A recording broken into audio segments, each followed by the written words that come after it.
Mesdames, Messieurs, bonjour. On démarre la semaine en beauté sur les Volcan News. Bienvenue dans cette nouvelle production des sports. Tout d'abord, voici les grandes lignes. On va devoir parler des probables adversaires de la République démocratique du Congo, mais pour y arriver, il faudra attendre l'autre match de barrage pour le mois de mars entre la Nouvelle-Calédonie et les Jamaïques. RDC passe au Portugal, quand ça fait jaser et ça nous fait rêver. On va parler également des autres internationaux congolais qui se sont illustrés tout au long de cette semaine, également qui reviennent dans la compétition. Les cas pour Yohan Wissa qui peut retrouver les terrains de football après plusieurs années. Là, il a poussé règlement de la partie, on en parle tout à l'heure. Bienvenue.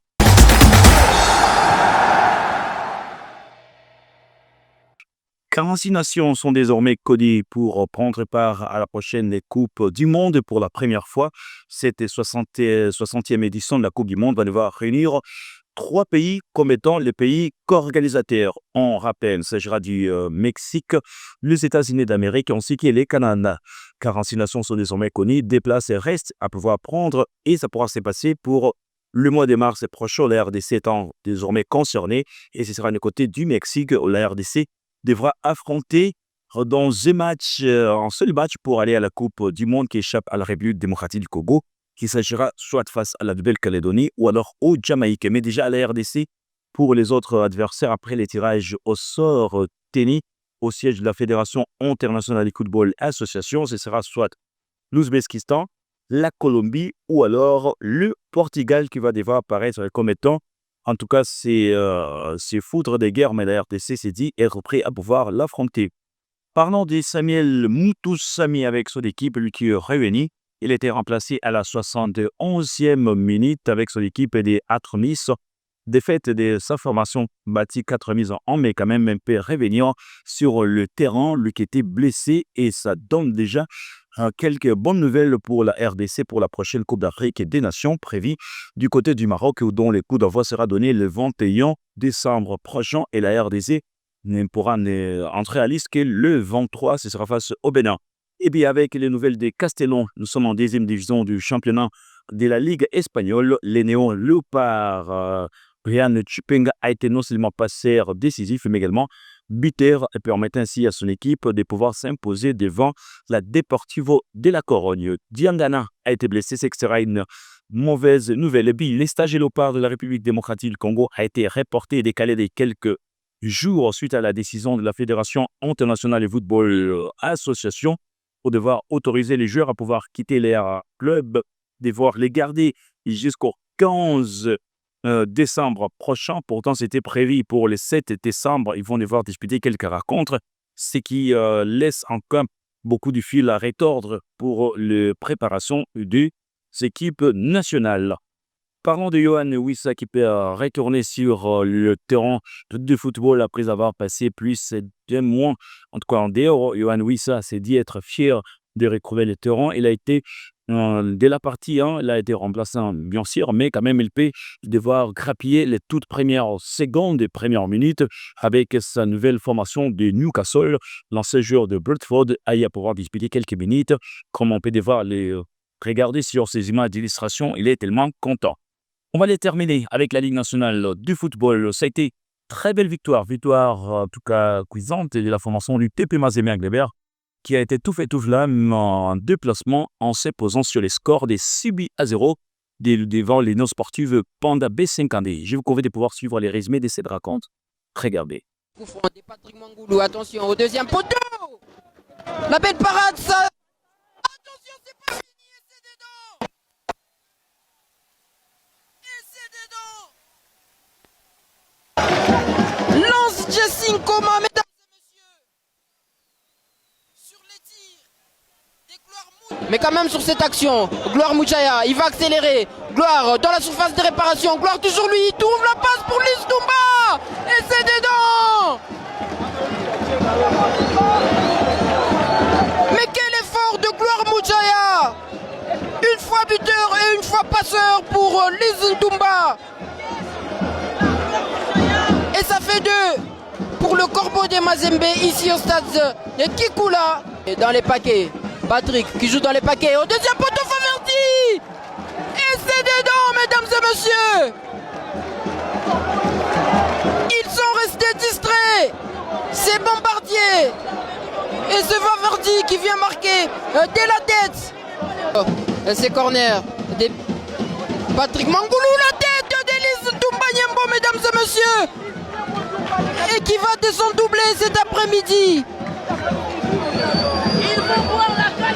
Mais quel joueur, c'est Patrick Mangoulou.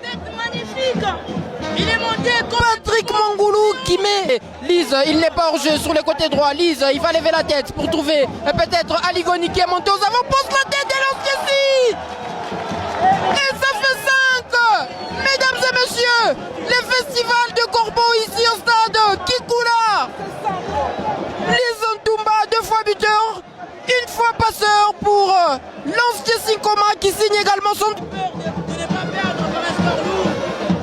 Marc Diouf qui dégage pour trouver Josué Kazemabasso. Il n'y a pas hors-jeu. Josué qui va accélérer sur le côté gauche. Le centre pour trouver Lise Ntumba et ça finit au fond, mesdames et messieurs.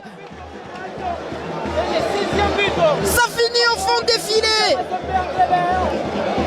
L'action menée par Marc Diouf. Voilà pourquoi Johnson Atibou va les féliciter. Et ça fait les triplés cet après-midi pour Lise Ntumba qui a signé de l'extérieur du but, du pied pardon.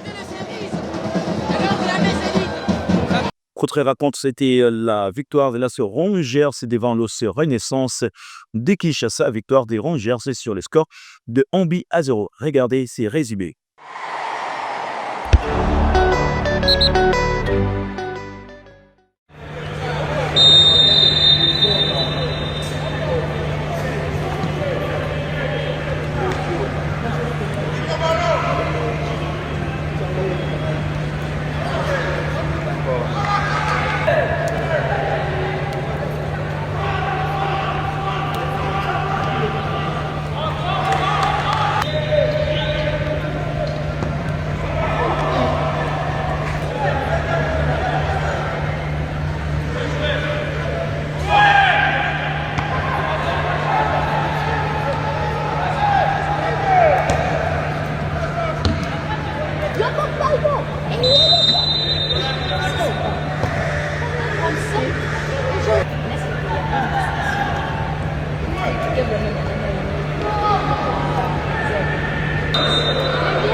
À gauche, il y a numéro. Il est posé sur le terrain.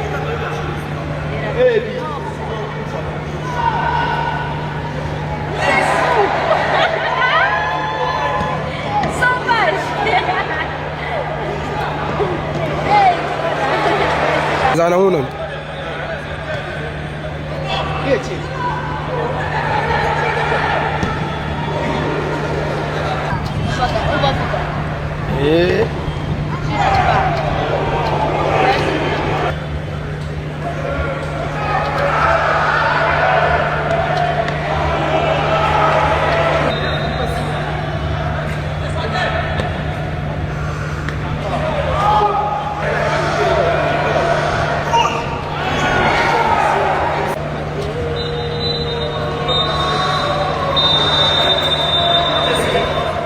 Et puis Vita Club SLS et se sont neutralisés sur la monte des 0-0. Et puis Simba a eu raison 2-1 devant l'élément non sportive Chinkonko Sangabilembi, toujours pour ceux qui la poursuite de la Ligue nationale de football. Chikas et Lumbashi Sports se sont quittés.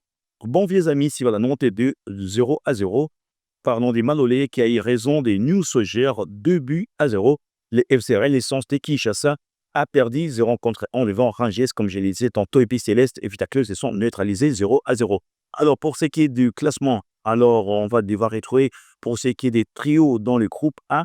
Tupé Mazembe qui caracole en tête leader avec 23 points, suivi des Simba avec 20 points, Malolé et troisième surprenant avec 18 points. Et dans notre groupe, il s'agit de Vita Club avec 19 points qui mène la danse, suivi des les Aigles du Congo avec 17 points, MK Tancheté et troisième avec 16 points. Pour ce qui est des lanternes rouges dans le groupe 1, Blessing, Chikas, Tanganyika et Panda sont en tout cas en mauvaise posture, tout comme dans l'autre groupe, dans le groupe B. Il s'agit également de ce côté-là de Lafé Ange Vert Renaissance ou alors de Bukavu Dawa qui est bon dernier avec 4 points dans son groupe. C'est avec cette montre qu'on va devoir mettre terme à cette production de sport.